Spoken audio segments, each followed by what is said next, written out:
Ito ay rated SPG. Striktong patnubay at gabay ng magulang ang kailangan. Maaaring may masiselang tema, lengguwahe, karahasan, sexual, horror o droga na hindi angkop sa mga... Bago pa man nga may pakulong ni Ronnie itong si Lorena, ay inayos muna ni Lorena ang mga ebidensyang magpapantunay na inosente siya, na hindi nga siya ang tunay na pumaslang kay Joy.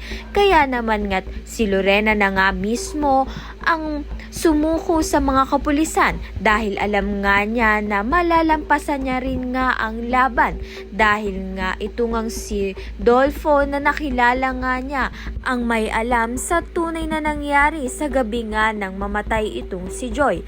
At ayon nga dito kay Dolfo na hindi nga si Carol o si Lorena ang pumaslang kay Joy, na na-set up nga lang siya.